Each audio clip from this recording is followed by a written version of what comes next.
C'est la vidéo centrale de la série, elle est ultra complète, alors n'essaie pas de tout retenir. Ton objectif, c'est de piocher les conseils qui te sont utiles.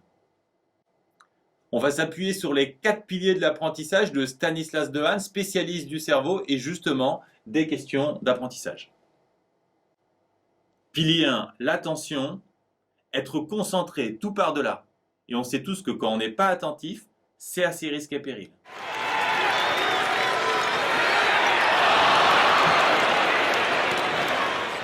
Mais être attentif ne suffit pas, il faut aussi être engagé.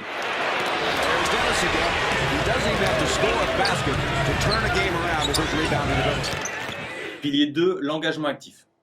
Alors vous dites peut-être, il me conseille d'être motivé, super. Non, vous êtes au lycée, je ne vous prends pas pour des idiots. Ce que signifie être engagé pour un lycéen, c'est pas seulement être motivé. C'est une manière de faire les choses qui fait toute la différence entre ceux qui galèrent parce qu'ils n'ont pas les bonnes méthodes et ceux qui ont compris comment ça marche. Écouter attentivement, c'est réfléchir, mais pas seulement. Quand votre professeur parle, il faut séparer l'essentiel du superflu, c'est-à-dire trier ce qui mérite d'être pris en note. Inversement, quand votre professeur écrit au tableau, il ne faut pas hésiter à prendre en note des remarques qui vous aident à comprendre, ainsi que les erreurs à ne pas faire sur lesquelles il vous met en garde. Tout aussi important, prendre des notes, ce n'est pas copier mot à mot ce que dit votre professeur, c'est traduire ce qu'il dit avec vos propres mots. C'est indispensable pour vous approprier le cours et le mémoriser plus facilement. En plus, ça vous entraînera à rédiger. Enfin, si on vous donne un exercice, n'attendez pas à le corriger. Essayez de le résoudre, même s'il paraît difficile. Et prenez le corriger avec soin, il vous sera indispensable par la suite. À la maison, quand vous faites des exercices, n'essayez pas d'en faire le plus possible. Privilégiez la qualité à la quantité. Et préférez toujours des exercices avec un corrigé. À la fin de chaque exercice, comparez votre travail au corrigé. C'est en identifiant ces erreurs qu'on apprend. Et ensuite, prenez 30 secondes pour récapituler les étapes clés et vos erreurs. Comme ça, la fois suivante, vous irez plus vite et vous saurez mieux quelle méthode appliquer. Quand vous voulez apprendre un cours, ne le lisez pas passivement. Il faut toujours lire avec un objectif bien précis. Soit vous le lisez pour en dégager l'essentiel et faire une fiche, soit vous le relisez pour vérifier que votre fiche est correcte et complète. De la même façon, quand vous voulez mémoriser votre fiche, ne la relisez pas en boucle. Faites l'effort de vous souvenir avant de la relire. Il faut bien comprendre que votre cerveau ne fonctionne pas comme un magnétophone ou un appareil photo. Apprendre, c'est plutôt comme tirer à l'arc. On essaye, on se trompe, on corrige le tir et au fur et à mesure, on est de plus en plus précis. On apprend durablement par essai-erreur. C'est pour cette raison qu'il faut faire les exercices complètement. Ne sautez pas d'étapes. Rédigez, présentez. Ça va vous permettre tout de suite de repérer un maximum d'erreurs et pas seulement de vérifier vos résultats. En particulier, vous allez pouvoir rectifier les problèmes de rédaction qui vous coûtent souvent un grand nombre de points en DS. Et en plus, si vous fonctionnez ainsi, vous allez aller beaucoup plus vite en DS.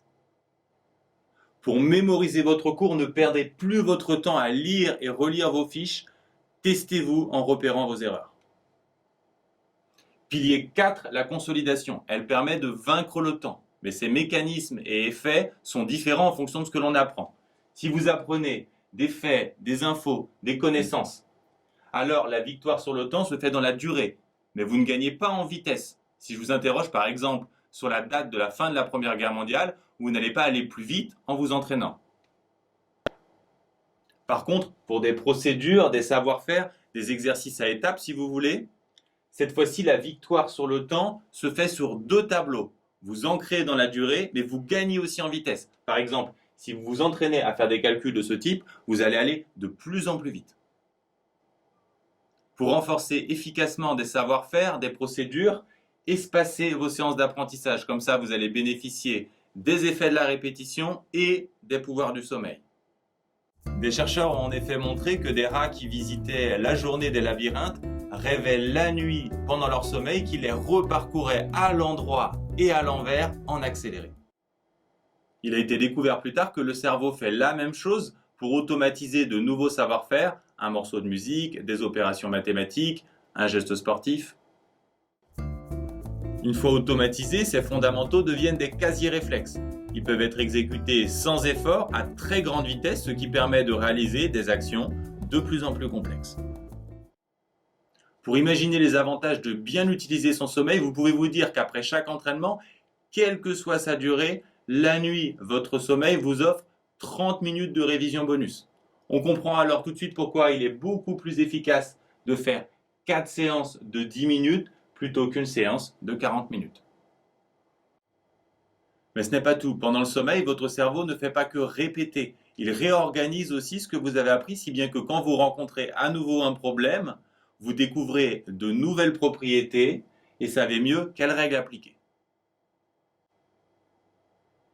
Bref, pour les matières exercices, le sommeil fait les 3/4 du boulot pour vous, d'où l'intérêt de travailler par séances courtes et espacées dans le temps, plutôt que 3 heures la veille du DS ou 5 heures le dernier week-end. Maintenant, si vous voulez mémoriser des faits, préparer par exemple un devoir d'histoire ou de SVT, la stratégie n'est plus la même. Vous voulez maximiser la performance à l'examen qui aura lieu dans 6 mois. À quel moment devez-vous placer les périodes d'apprentissage, apprentissage 1 et apprentissage 2? Alors, ça n'est pas complètement intuitif, mais la réponse est assez curieuse. Vous devez tout apprendre à la dernière minute, d'après ces cas. Dans ces matières, réviser la veille est une stratégie efficace. Le seul inconvénient étant que vous allez vite oublier. Cela dit, dans ces matières à connaissance, la prochaine fois que vous serez interrogé, vous pourrez encore réviser la veille. Attention tout de même au devoir bilan. Si vous n'avez pas fait de fiche à la fin de chaque chapitre, la masse de connaissances à revoir sera trop lourde et vous serez obligé de réviser sur plusieurs jours. Enfin, je vous conseille toujours de séparer votre apprentissage en 2 temps. 1. Dégager ce que vous voulez mémoriser sur une fiche. Et 2. L'apprendre par essai-erreur. Pour finir, je voudrais évoquer 2 facteurs défavorables à l'apprentissage, peur et stress. Quand on est tendu ou inquiet, on apprend, on retient et applique moins bien. Pour limiter les effets du stress, la première chose à faire, c'est de travailler régulièrement dans les matières à exercice. Vous automatiserez en profondeur des savoir-faire qui vous rendront plus rapides et confiants. Dans la même logique, prenez le temps de renforcer vos fondamentaux s'ils sont fragiles. Vitesse et confiance découlent directement de leur maîtrise. Ce sera le sujet d'une autre vidéo. Enfin, faites du sport. L'activité physique fait diminuer le stress. Elle aide également à s'endormir et on a vu que le sommeil est notre allié pour apprendre. Enfin, si certains jours vous n'avez pas le temps de faire du sport, faites au moins une petite pause pour exécuter les mouvements conseillés par Alex, préparateur physique d'Olympfit, la chaîne Sport et Santé. Ils vous aideront à éviter que les heures passées assis à étudier se transforment en stress, douleur et maux de tête. Il est d'ailleurs temps de faire une pause. On se retrouve juste après pour la suite de cette double vidéo. On explorera un peu plus loin une question cruciale: comment adapter ces méthodes aux différentes matières.